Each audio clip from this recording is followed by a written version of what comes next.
আসসালামু আলাইকুম সুপ্রিয় শিক্ষার্থীবৃন্দ, যে যেখানে বসে আমার ক্লাস দেখছো সবাইকে সাদর সম্ভাষণ, শুভেচ্ছা ও অভিনন্দন। আজ আমি অনলাইন ক্লাসে তোমাদের সাথে রয়েছি সৈয়দ জাহাঙ্গীর হোসেন, সিনিয়র শিক্ষক, সাদেকপুর মাধ্যমিক বিদ্যালয়। আজ আমি দশম শ্রেণীর ভূগোল বই থেকে প্রথম অধ্যায়ের ভূগোল ও পরিবেশ নিয়ে আলোচনা করব। আশা করি দশম শ্রেণীর শিক্ষার্থীগণ বই, খাতা, কলম নিয়ে পড়ার টেবিলে অবস্থান করছে।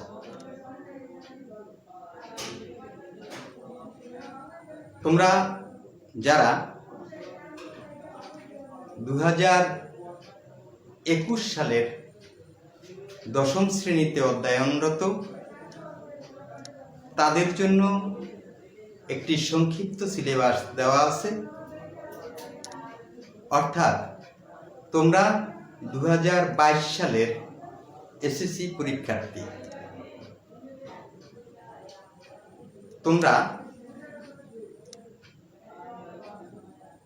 2022 সালের যারা পরীক্ষার্থী, অর্থাৎ বর্তমান দশম শ্রেণীর শিক্ষার্থীগণ, সংক্ষিপ্ত সিলেবাসটি অবশ্যই সবাই সংগ্রহ করবে। আমার ফেসবুক আইডিতে সংক্ষিপ্ত সিলেবাসটি দেয়া আছে। তোমরা সংক্ষিপ্ত সিলেবাসটি সংগ্রহে রাখবে। আজ আমি তোমাদের দশম শ্রেণীর ভূগোল বইয়ের প্রথম অধ্যায়, যেটা তোমাদের সংক্ষিপ্ত সিলেবাসেও আছে, আমি এর আগে অন্যান্য অধ্যায় থেকে 5-7টি ক্লাস আমি নিয়েছি। তখন প্রথম অধ্যায় থেকে আমি কোনো ক্লাস নেইনি। আজ আমি প্রথম অধ্যায় থেকে ভূগোল ও পরিবেশ নিয়ে আলোচনা করব। ভূগোল।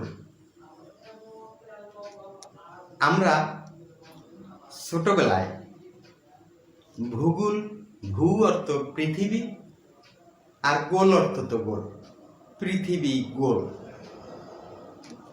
কিন্তু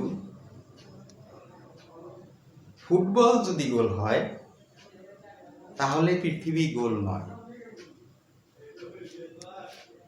পৃথিবী কমলা লেবুর মতো। কমলা লেবুর সাথে পৃথিবীর তুলনা করা যায়, কিন্তু ফুটবলের সাথে তুলনা করা যায় না। সুতরাং পৃথিবী গোল নয়। ভূগোল ইংরেজি জিওগ্রাফি শব্দের বাংলা রূপান্তর। ভূগোল ইংরেজি জিওগ্রাফি শব্দের বাংলা রূপান্তর। প্রাচীন গ্রিস দেশীয় ভূগোলবিদ ইরাটোস্থেনিস, মনে রাখবা নামটা, ইরাটোস্থেনিক জিওগ্রাফি শব্দটি ব্যবহার করেন। ইরাটোস্থেনিক সর্বপ্রথম জিওগ্রাফি শব্দটি ব্যবহার করেন। জিওগ্রাফি শব্দটি এসেছে দুটি গ্রিক শব্দ থেকে। জিওগ্রাফি শব্দটি ইরাটোস্থেনিস দুটি গ্রিক শব্দ থেকে নিয়েছেন। জিও অর্থ পৃথিবী এবং গ্রাফি অর্থ বর্ণনা। জিও অর্থ পৃথিবী, গ্রাফি অর্থ বর্ণনা, অর্থাৎ পৃথিবীর বর্ণনা। আমরা কি পেলাম? পৃথিবীর বর্ণনা। তবে মানুষ ও পৃথিবী হলো ভূগোলের প্রধান উপাদান।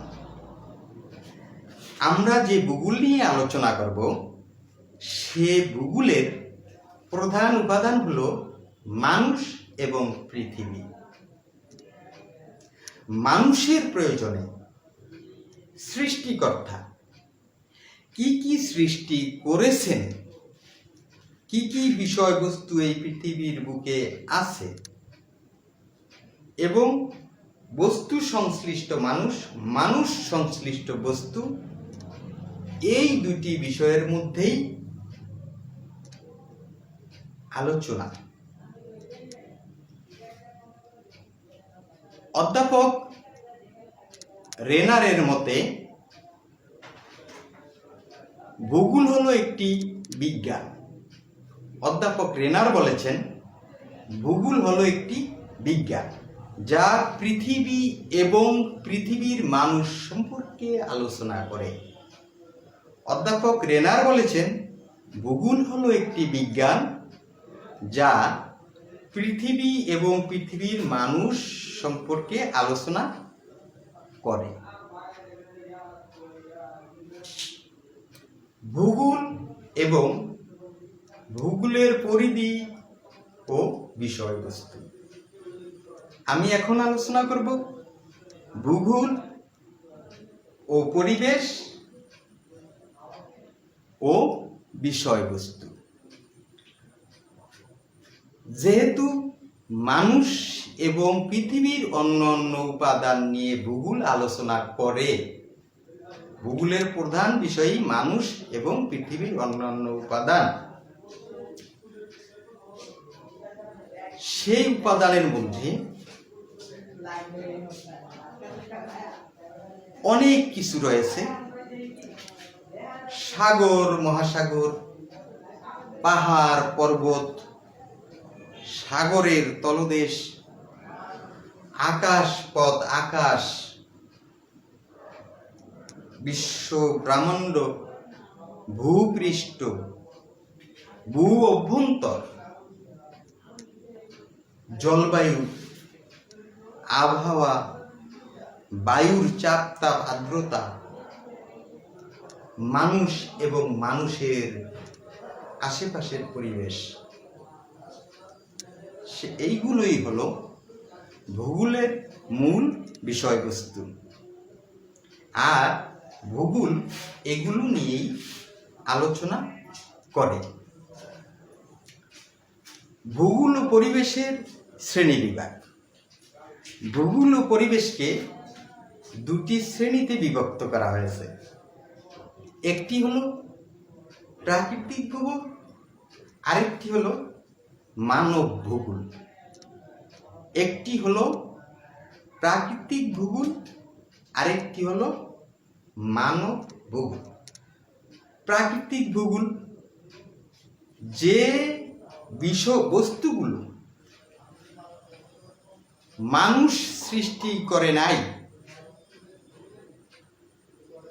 যে বস্তুগুলো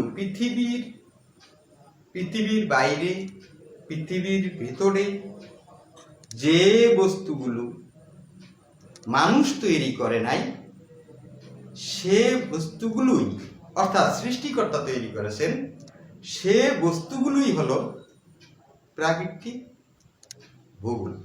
প্রাকৃতিক ভূগোলের উপাদান। অনেক ক্ষেত্রে সেই বস্তুগুলোর উপর মানুষের খুব কম নিয়ন্ত্রণ থাকে, সেখানে মানুষের নিয়ন্ত্রণ অতি সামান্য। যেমন ধরো বায়ু প্রবাহ। বায়ুটা কি প্রচন্ড বেগে বইবে না মৃদু বেগে বইবে, সেই নিয়ন্ত্রণ মানুষের হাতে নেই। ধরো আজকের আবহাওয়া, মেঘাচ্ছন্ন থাকবে না রৌদ্রোজ্জ্বল থাকবে, সেই নিয়ন্ত্রণ মানুষের কাছে নেই। হিমালয় পাহাড়টা আরো বসে যাবে না আরো আকাশ ছোঁয়া হবে, সেই নিয়ন্ত্রণও কিন্তু মানুষের কাছে নেই। অর্থাৎ মানুষের নিয়ন্ত্রণহীন অথবা যশ সামান্য নিয়ন্ত্রণ, সেই বিষয়গুলোই হলো প্রাকৃতিক ভূগোলের উপাদান। উপাদানগুলোর মধ্যে ভূমিরূপবিদ্যা, জলবায়ুবিদ্যা, সমুদ্রবিদ্যা, মৃত্তিকা ভূগোল, প্রাণী ভূগোল। ভূমিরূপবিদ্যা, ভূমিরূপবিদ্যা যেহেতু আলোচনার আগেই বলেছি যে ভূগোল হলো একটি বিজ্ঞান, ভূগোল হলো একটি বিজ্ঞান। অধ্যাপক রেনারের মতে ভূগোল হলো একটি বিজ্ঞান। তাহলে এই ভূমিরূপবিদ্যা, এই যে ভূমি, এই ভূমির কোথাও উঁচু, কোথাও নিচু, কোথাও সমুদ্রের তলদেশ, কোথাও পাহাড় আকাশ সমান উঁচু, ভূ অভ্যন্তরে রয়েছে খনিজ দ্রব্য, নানা রকম শিলা, রয়েছে হিউমাস, রয়েছে মাটি, রয়েছে বালু, রয়েছে কাদা। এই যে ভূমিরূপ, অর্থাৎ ভূগোলের যে শাখায় এই ভূমি নিয়ে আলোচনা করা হয়, সেটাই হলো ভূমিরূপ বিদ্যা। এই ভূমির মাটির গঠনের উপাদান, মাটির গঠন, অঞ্চল ভেদে মাটির গঠন, আমার দেশের মাটির গঠন, মধ্যপ্রাচ্যের মাটির গঠন, আমেরিকার মাটির গঠন, জাপানের মাটির গঠন, এই যে পার্থক্য, এই যে জানা বিষয়, এই সম্বন্ধে জানা, সেটাই হলো ভূমিরূপ বিদ্যা। এরপরে জলবায়ু বিদ্যা। তোমরা জানো যে আমরা আবহাওয়া কাকে বলি?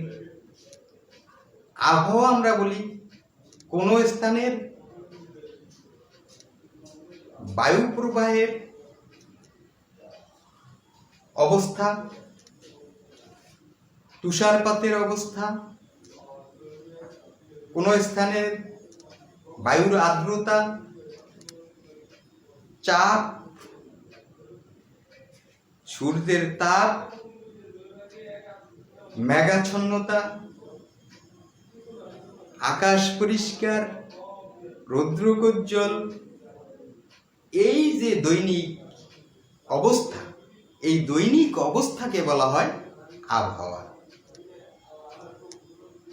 অর্থাৎ বায়ুর চাপ, তাপ, আর্দ্রতা,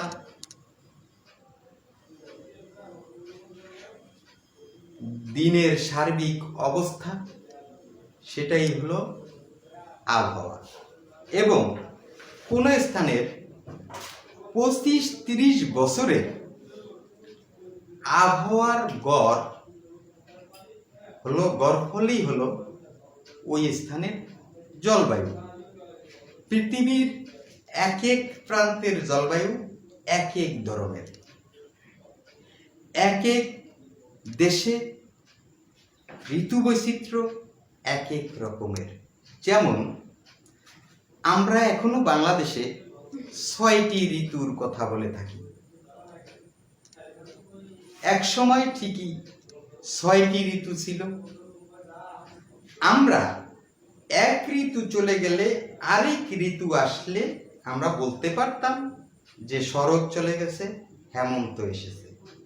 কিন্তু বর্তমানে বৈশ্বিক উষ্ণায়নের ফলে, আবহাওয়া জলবায়ুর বিপর্যয়ের ফলে আমাদের দেশেও 3-4টি ঋতুতে এসে পৌঁছেছে। যেমন জাপানে 3টি ঋতু, আমরাও 3-4টি ঋতুর বাইরে অনুভব করতে পারি না। কখন কোন ঋতু আসে এবং চলে যায়, শুধু বলতে পারি বর্ষা এসেছে, শীত এসেছে, গ্রীষ্ম এসেছে। এর বাইরে আর যে 3টি ঋতু আছে সে ঋতু সম্বন্ধে আমরা জানি না। পৃথিবীর কোথাও 2টি ঋতু, কোথাও বাংলাদেশে 6টি ঋতু, কোথাও 3টি ঋতু, কোথাও 4টি ঋতু। এই যে আবহাওয়ার তারতম্য, দেশ ভেদে যে তারতম্য, সেটা ভূগোলের যে শাখায় আলোচনা করা হয় সেটাকে বলা হয় জলবায়ু বিদ্যা, সমুদ্রবিদ্যা। পৃথিবীতে আমরা জানি 7টি মহাদেশ রয়েছে এবং 7টি মহাদেশ থাকলেও পৃথিবীতে পানির পরিমাণই বেশি, অর্থাৎ আমরা 4/3 পৃথিবীর 4/3 জল বা পানি ধরে নেই।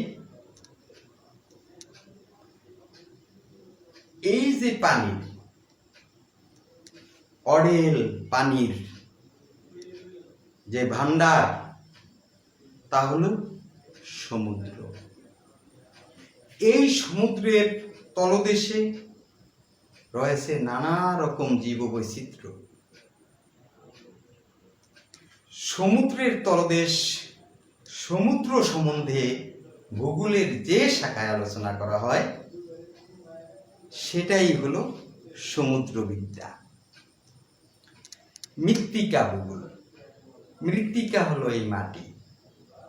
এই মাটির গঠন বৈশিষ্ট্য তোমরা অবশ্যই জানো যে চাঁপাইনবাবগঞ্জ বাংলাদেশের সবচেয়ে বেশি আম উৎপাদন হয় এবং সেখানকার আম সুমিষ্ট। সেই জাতের আম আমার বরিশালে লাগালেও হয়, কিন্তু স্বাদে গন্ধে সেই রকম সুমিষ্ট নয়। কারণ কি? কারণ হলো সেখানকার মাটির বৈশিষ্ট্য, সেখানকার আবহাওয়া, জলবায়ু। আবার আমাদের দেশে ব্যাপকভাবে আনার, আঙ্গুর চাষ হচ্ছে না। কিছু কিছু জায়গায় চাষ হচ্ছে, কিন্তু সেগুলো আঙ্গুর উৎপাদন হচ্ছে, কিন্তু সেগুলো টক, স্বাদে গন্ধে বিদেশের বা বাহিরের আনার বা আঙ্গুরের মতো নয়। এটাও নির্ভর করে মাটির বৈশিষ্ট্যের উপর, অর্থাৎ মৃত্তিকার ধরনের উপর। পৃথিবীর এক এক জায়গার মৃত্তিকার এক এক বৈশিষ্ট্য, সেই বৈশিষ্ট্যের কারণে এক এক জায়গায় এক এক রকম ফসল ফলে। যেমন আমেরিকার একটি জায়গা আছে, সেখানে এত গম উৎপন্ন হয় যে তাকে পৃথিবীর রুটির জুড়ি বলা হয়। আবার সৌদিতে এত খেজুর উৎপন্ন হয়, মিশরে খেজুর উৎপন্ন হয়, আরো কয়েকটি দেশে খেজুর উৎপন্ন হয়, বাংলাদেশেও সেই রকম মানের বা সেই রকম উৎপাদন হয় না। এইরকম পৃথিবীর এক এক দেশের মৃত্তিকার গঠন বৈশিষ্ট্যের উপর ভিত্তি করে এক এক ফসল, এক এক উদ্ভিদরাজি উৎপন্ন হয়। এই বিশাল ব্যাপারটা ভূগোলের যে শাখায় আলোচনা করা হয় সেটাই হলো মৃত্তিকা ভূগোল। প্রাণী ভূগোল। প্রাণী ভূগোল হলো, এইটাও প্রকৃতির সাথে সম্পর্কযুক্ত, এজন্য এটা প্রাকৃতিক ভূগোলের অন্তর্গত। কারণ হলো যে পৃথিবীতে যে লাখ লাখ প্রজাতির প্রাণী রয়েছে সেটা একই দেশে নয়, এক দেশে নয়। পৃথিবীর বিভিন্ন দেশে বিভিন্ন প্রাণী রয়েছে। যে এমন দেশে যে প্রাণীটা খুব স্বাচ্ছন্দ্যে বসবাস করতে আছে, সেটা আমাদের দেশে এনে ছেড়ে দিলে পরিবেশের সাথে অভিযোজিত হতে না পেরে মারা যাবে। তাহলে সেখানকার প্রাকৃতিক পরিবেশ, সেখানকার আবহাওয়া, সেখানকার জলবায়ু, সেখানকার মৃত্তিকার গঠন, সেখানকার ঘাস, তৃণ, লতা পাতা, সেখানকার জলবায়ু সেই প্রাণীটির জন্য উপযুক্ত। আমরা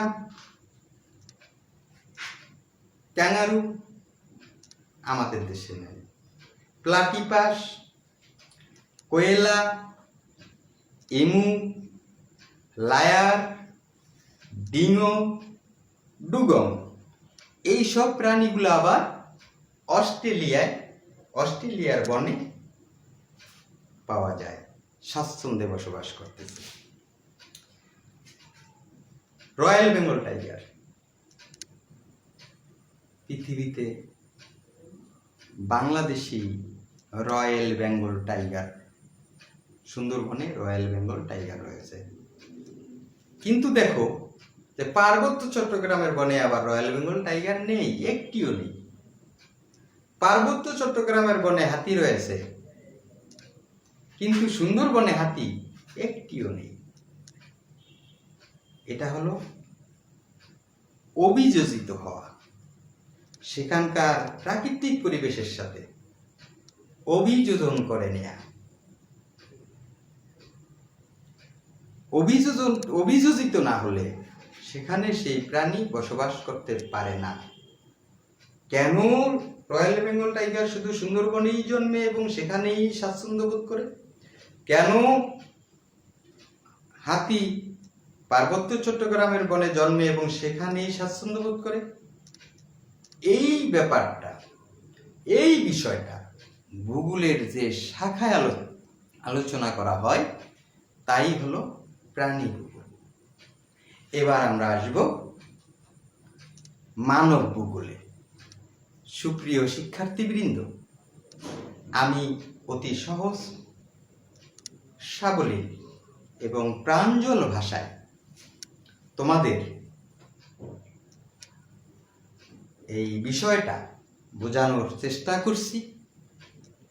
তোমরা যদি মনোযোগী হও, অবশ্যই এই বিষয়ে সম্যক ধারণা লাভ করতে পারবে। মানব ভূগোল, মানব ভূগোলে রয়েছে অর্থনৈতিক ও বাণিজ্যিক ভূগোল, অর্থনৈতিক ও বাণিজ্যিক ভূগোল, রাজনৈতিক ভূগোল, সামাজিক ও সাংস্কৃতিক ভূগোল, আঞ্চলিক ভূগোল, ঐতিহাসিক ভূগোল, শিল্প ভূগোল, জনসংখ্যা ভূগোল। এটা হলো মানব ভূগোল। এই ভূগোলের উপর সবটাই মানুষের নিয়ন্ত্রণ এবং সৃষ্টির আদিকাল থেকে মানুষের প্রয়োজনে এই সব উপাদান তৈরি করেছে। তাহলে অর্থনৈতিক ও বাণিজ্যিক ভূগোল, তোমরা শুনেছ যে একটি দেশে অর্থনৈতিক জোন থাকে, একটা এলাকা ভাগ করে নেয়, এটা অর্থনৈতিক জোন। আবার একটা বাণিজ্যিক জোন, বাণিজ্যিক এলাকা, বাণিজ্যিক বন্দর, বাণিজ্যিক শহর। এই অর্থনৈতিক কর্মকাণ্ড এবং এই বাণিজ্য মানে ব্যবসা এক দেশের থেকে আরেক দেশ, যেমন চায়না মার্কেট, বাংলাদেশে এখন চায়না মার্কেটের আধিক্য বেশি। চায়না পণ্য বাংলাদেশে অ্যাভেলেবেল। একসময় জাপানি পণ্য আসতো, এখন জাপানের সাথে বাংলাদেশের সেই বাণিজ্য হয়তো বা নেই। জাপান দুবাই বাণিজ্য, দুবাই জাপান বাণিজ্য, জাপান বাংলাদেশ বাণিজ্য, বাংলাদেশ চীন বাণিজ্য, এই যে অর্থনৈতিক এবং বাণিজ্যিক যে ব্যাপারটা, সেই পৃথিবীব্যাপী এই ব্যাপারটা ভূগোলের, এই বিষয়টা ভূগোলের যে শাখায় আলোচনা করা হয় সেটাই হলো অর্থনৈতিক ও বাণিজ্যিক ভূগোল। রাজনৈতিক ভূগোল, পৃথিবীর এক এক দেশ এক এক রাজনৈতিক নিয়মে পরিচালিত হচ্ছে। কোনোটা গণতান্ত্রিক রাষ্ট্র, কোনো দেশে সংসদীয় পদ্ধতি, কোনো দেশে প্রেসিডেন্ট শাসিত, রাষ্ট্রপতি শাসিত, আবার ভাগ্যক্রমে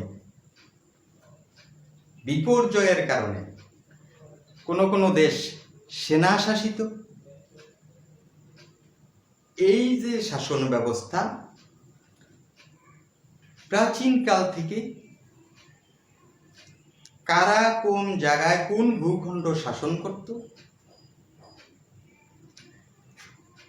কোন ভূখণ্ডে কোন শাসন চলতেছে বর্তমানে,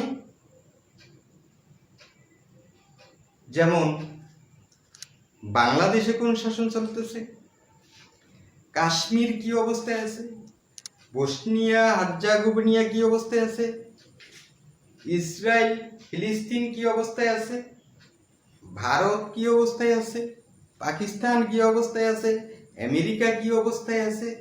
এই যে রাজনৈতিক আঞ্চলিক, যেমন দক্ষিণ এশীয় আঞ্চলিক সংস্থা সার্ক, এই যে সার্ক, রাজনৈতিকভাবে সার্ক গঠিত হয়েছে। শিল্প, ব্যবসা, বাণিজ্য সহজলভ্য করার জন্য একটা ছোট জোট করা হয়েছে। পৃথিবীর বিভিন্ন দেশের এই অবস্থা সম্বন্ধে ভূগোলের যে শাখায় আলোচনা করা হয় সেটাই হলো রাজনৈতিক ভূগোল। এরপর আসি সামাজিক ও সাংস্কৃতিক ভূগোল। সমাজ ব্যবস্থা একটি দেশের মধ্যেই সমাজ ব্যবস্থা হরেক রকম হতে পারে। বাংলাদেশের মতো একটি ছোট দেশেও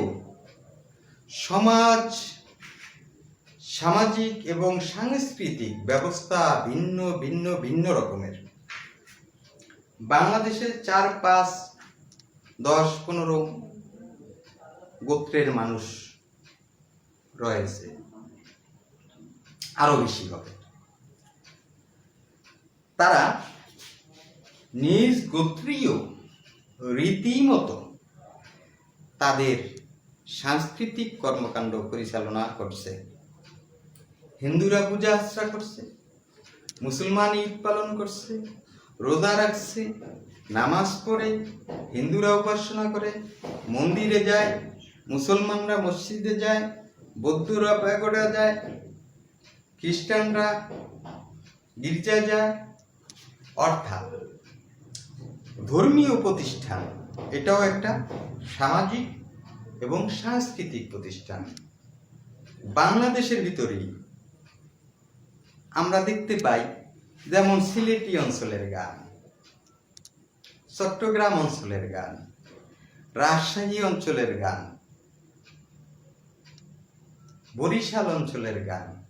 অর্থাৎ সংস্কৃতি ভিন্ন ভিন্ন, কিন্তু একই দেশের মানুষ। পৃথিবীতে আমরা ঈদ পালন করছি, আরেকজনেরা দুর্গা পূজা পালন করছে। আমরা পারিবারিক অনেক কৃষ্টি, কালচার, নিয়ম কানুন মেনে চলছি। আবার আরেকটা পরিবার, আরেকটা ধর্মের লোক তার রীতিনীতি অনুসারে আচার অনুষ্ঠান, ধর্মকর্ম পালন করছে। তাই পৃথিবীতে যত গোত্র, নৃগোষ্ঠী, সংখ্যালঘু, সংখ্যাগরিষ্ঠ, অর্থাৎ যে যার মতো সামাজিক অবস্থানে থেকে তার যে কর্মকাণ্ড পরিচালনা করছে, এইটা ভূগোলের যে শাখায় আলোচনা করা হয় সেটাই হলো সামাজিক ও সাংস্কৃতিক ভূগোল, আঞ্চলিক ভূগোল। এটা হলো আঞ্চলিক ভূগোল। আঞ্চলিক ভূগোল হলো, যেমন তোমাকে একটা প্রশ্ন করা যায়, দক্ষিণ এশিয়ার জলবায়ু সম্বন্ধে আলোচনা করো, দক্ষিণ এশিয়ার কৃষি সম্বন্ধে আলোচনা করো। তোমাকে বলা যায় ভারতের খনিজ সম্পদ সম্বন্ধে আলোচনা করো। তোমাকে বলা যায় পাকিস্তানের কৃষি সম্পদ সম্বন্ধে আলোচনা করো। তোমাকে বলা যায় জাপানের শিল্প সম্বন্ধে আলোচনা করো। এই যে অঞ্চল ভিত্তিক যে বিষয়টা রয়েছে, সেই বিষয়টা ভূগোলের যে শাখায় আলোচনা করা হয় সেটাই হলো আঞ্চলিক ভূগোল। অঞ্চল ভেদে এক এক রকম, অঞ্চল ভেদে এক এক ধরনের, সেই ধরনটা নিয়ে যে শাখায়, ভূগোলের যে শাখায় আলোচনা করা হয় সেটাই হলো আঞ্চলিক ভূগোল। ঐতিহাসিক ভূগোল। ঐতিহাসিক ভূগোল আমাদের পাক ভারত উপমহাদেশ এক সময় মুসলিম শাসকগণ শাসন করেছেন, তারপর ব্রিটিশ চলে আসছে, ব্রিটিশরা তাদের মতো করে শাসন করেছেন। ব্রিটিশদের কাছ থেকে আবার পাক ভারত উপমহাদেশ স্বাধীনতা লাভ করে, অর্থাৎ ব্রিটিশ থেকে পাক ভারত উপমহাদেশ মুক্ত হয়। ভারত পাকিস্তান, পূর্ব পাকিস্তান, পশ্চিম পাকিস্তান দুটি 1947 সালে দুটি রাষ্ট্র হয়। পূর্ব পাকিস্তান এবং পশ্চিম পাকিস্তান 1971 সালে আবার বাংলাদেশ এবং পশ্চিম পাকিস্তান, অর্থাৎ বাংলাদেশ এবং পাকিস্তান নামে দুটি রাষ্ট্রের উৎপত্তি হয়। এই যে ঘটনাবহুল, এই যে ঘটনাচক্র, এই যে ঘটনাবলী, এই সব ভূগোলের যে শাখায় তখনকার দিনের সমাজ ব্যবস্থা, ব্রিটিশ আমলের সমাজ ব্যবস্থা, ব্রিটিশ আমলের শাসন ব্যবস্থা, নবাবী আমলের শাসন ব্যবস্থা, নবাবী আমলের সমাজ ব্যবস্থা, বর্তমান শাসন ব্যবস্থা,